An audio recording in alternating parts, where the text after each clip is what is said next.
आदरणीय प्रधानमंत्री श्री नरेंद्र मोदी जी के मार्गदर्शन में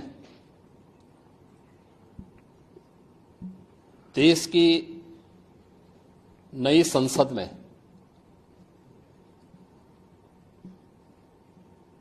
माननीय वित्त मंत्री जी ने देश का आम बजट प्रस्तुत किया है। यह बजट सर्वस्पर्शी, सर्वसमावेशी, विकासोन्मुख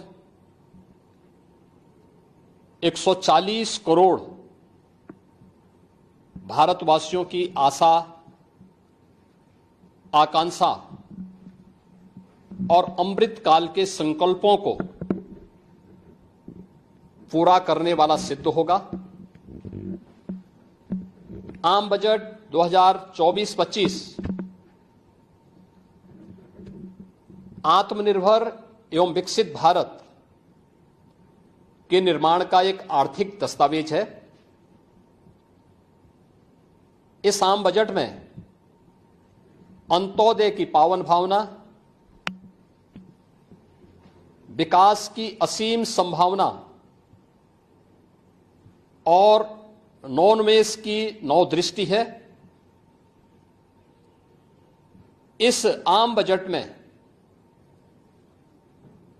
अन्नदाता किसानों की समृद्धि के लिए 1,52,000 करोड़ रुपए, कृषि और सहायक सेक्टर के लिए, महिला सशक्तिकरण के लिए 3 लाख करोड़ रुपए से अधिक का प्रावधान किया गया है।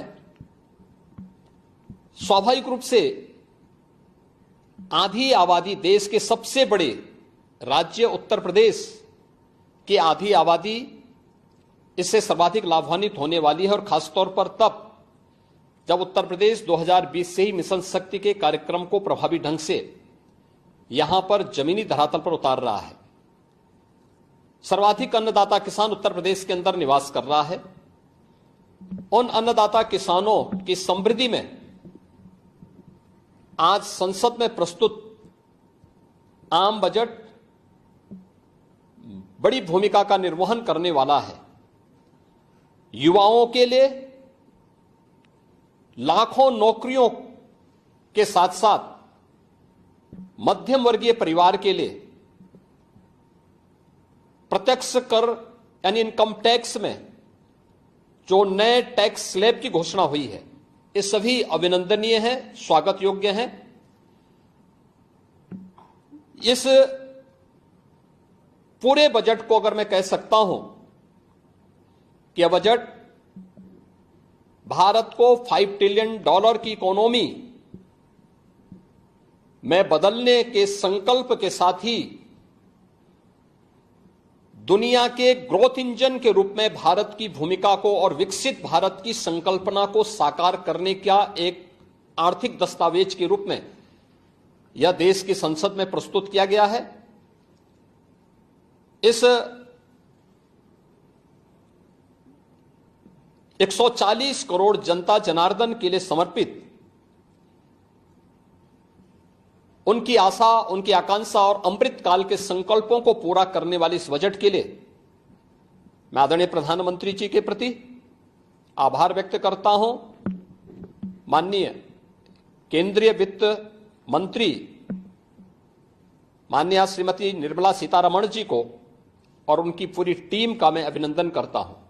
मध्यम वर्ग को राहत देने के लिए इस आम बजट में जो उपाय किए गए उसको लेकर क्या कहना चाहिए? देखिए, मध्यम वर्गीय परिवार में टैक्स के बारे में सबसे बड़ी छूट आज उपलब्ध हुई है, और यह लंबे वर्ष समय से यह मांग चली आ रही थी। 3 लाख तक के प्रत्यक्ष कर यानी इनकम टैक्स में कोई भी टैक्स नहीं लगेगा।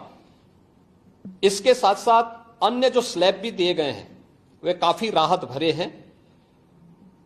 अलग अलग सेक्टर के लिए जो प्रावधान किए गए हैं, गांव के लिए, गरीब के लिए, किसान के लिए, नौजवान के लिए, एमएसएमई सेक्टर के लिए, ये लाखों नौकरियों को क्रिएट इससे होगा। इंडस्ट्री के लिए जो प्रावधान किए गए हैं मुझे लगता है ये सभी स्वागत योग्य हैं और नौजवानों के लिए, समाज के हर तबके के लिए, महिला सशक्तिकरण के लिए, अन्नदाता किसानों के लिए, सभी तबके के लिए जो कुछ भी प्रावधान इसमें किया गया है, मैं कह सकता हूं कि यह राम राज्य की अवधारणा को साकार करने वाला एक सर्वस्पर्शी, सर्वसमावेशी और विकासोन्मुख बजट के रूप में यह मोदी 3 का यह पहला बजट जाना जाएगा।